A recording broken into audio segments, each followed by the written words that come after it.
Buen día. Hoy voy a presentar la actividad experiencial de la unidad 3 de Economía.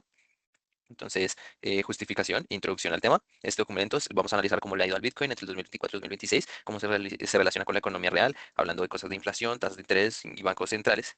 Eh, la idea es usar macroeconomía para entender estos conceptos de cómo una moneda que nació para ir en contra del banco ahora está dentro del sistema financiero.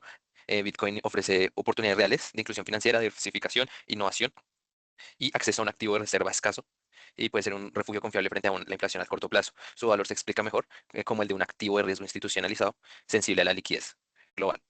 Y bueno, para hablar de esto y presentar, digamos, la información investigada, tengamos en cuenta estos cuatro conceptos que pues ya los habíamos visto, pero los voy a mencionar más adelante, que van a ser la inflación, que lo definimos como el aumento generalizado y sostenido del nivel de precios de los bienes y servicios en una economía, medido formalmente a través de la variación porcentual del índice de precios del consumidor, IPC.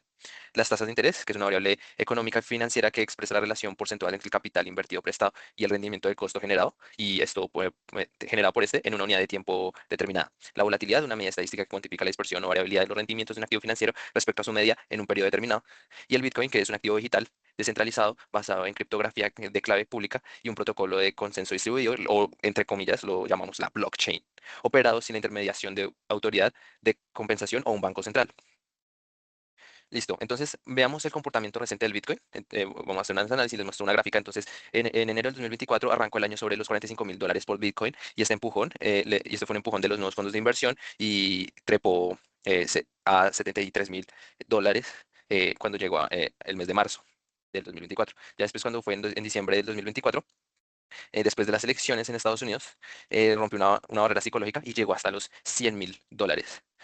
En abril del 2025 se desinfló un poco cayendo a los $75.000 y en octubre del 2025 volvió a tomar impulso y tocó un techo histórico de $126.198. Entonces, acá está la gráfica, pero falta acá el último dato que sería que en noviembre del 2025 a junio del 2026 el mercado se asustó, digamos, en un mes se desplomó un 30% y hoy a mitad del 2026 está rondando el Bitcoin entre los $64.000 y es decir que perdió más de la mitad de su valor máximo. Aquí como podemos ver en la tabla, en la figura vemos que entonces está digamos, el precio del Bitcoin en el eje Y y en el eje X ponemos el tiempo y lo empezamos a medir desde marzo hasta junio del 2026. Y vemos que efectivamente tuvo un crecimiento hasta cuando llegó a los $100.000, tuvo un bajonazo en el 2025, tuvo un pico después en octubre del 2025 y no ha caído, y lo que ha hecho es caer a medida del tiempo, llegando otra vez a $64.000, que es casi como estaba cuando fue marzo del 2024. Entonces, pues vemos acá pues una alta volatilidad de esta moneda. Hablemos del Bitcoin dentro a las variables macroeconómicas, hablemos de, digamos, tasa de interés y política monetaria. En 2022, la Reserva Federal de Estados Unidos subió las tasas con toda para frenar la inflación y el Bitcoin decreció 65%, o sea, cayó de $47.000 a $16.000. En el 2024 y 2025 volvieron a bajar las tasas y digamos que las rebajas en 2025 quedaron entre el 3.5% y el 3.75% y esto hizo que el Bitcoin se disparara. Bueno, volatilidad y correlación de los mercados. El golpe del 2022. Cuando la inflación se disparó en el mundo, Bitcoin perdió dos tercios de su valor en lugar de proteger a la gente. El contraste del 2025. Bitcoin cerró el año en negativo, con menos 1.2%, mientras digamos que el oro, que es el refugio de toda la vida, que es el activo, digamos, que ya es tangible, que nosotros podemos comprar, subió un 55.2%. Fue la primera vez desde el 2011 que el Bitcoin quedó, digamos, de último en la carrera de las inversiones. Y acá vemos una figura, y en la figura vemos que la volatilidad del Bitcoin, en este caso, cuando estaba ya ganando mucho y otra vez, ¡pum!, se empieza a vender menos, vemos que la volatilidad del Bitcoin quedó en un 52%, del oro del 16% y otros activos globales en un 10%. Eso significa pues, que el Bitcoin es muy volátil. Impacto en sectores, empresas y políticas públicas. Y pues vamos a hablar de casos como fue El Salvador, Argentina y Colombia, digamos, lo que fue esta criptomoneda. Primero en El Salvador, fue el pionero en adoptar Bitcoin como moneda oficial en el 2021, pero su experimento fracasó por dos razones. Primero, a la gente no le interesó, el 92% de los salvadoreños no la usó para comprar y el gobierno se quedó, digamos, sin plata y lo que obligó al país reformar la ley en 2025 y le quitaron la obligatoriedad del activo para que el Fondo Internacional Monetario aprobara un préstamo de eh, 1.400 millones de dólares.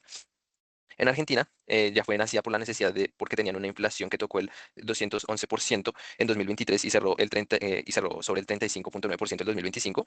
Casi el 20% de los argentinos ya tenía criptomonedas y no la buscaban no las buscan porque era muy inestable, así que prefirieron unas que se llamaban las stablecoins o monedas digitales estables que, digamos, lo llamaban los dólares digitales y pues es el USDT para defender sus ahorros ante la devaluación y pagar cosas del día a día como el mercado o el arriendo. El fenómeno era tan grande que el gobierno tuvo que regularlo en el 2025, creando un registro oficial para que las plataformas manejaran estos activos. Y en Colombia pues adoptó una vía intermedia y va a... Y va paso a paso. El Banco de la República no reconoce las criptomonedas como moneda oficial, pero tampoco las prohíbe. Y la DIAN sacó una resolución 2025 que obliga a las plataformas de cripto a reportar todos los movimientos de los usuarios a partir de este año, que es 2026.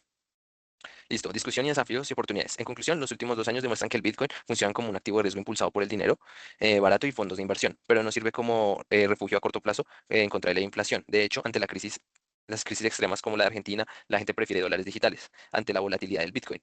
El activo abre puertas de remesas baratas y ganancias corporativas, pero trae riesgos gigantes como caídas extremas, fraudes, devaluación fiscal. Ante este panorama, el papel de los bancos centrales se está transformando por completo. Ya no solo van a controlar el dinero tradicional, sino que ahora toca regular el ecosistema como lo hace la DIAN, estudiar la creación de sus propias monedas digitales e incluso imitar a Estados Unidos guardando bitcoins en sus reservas.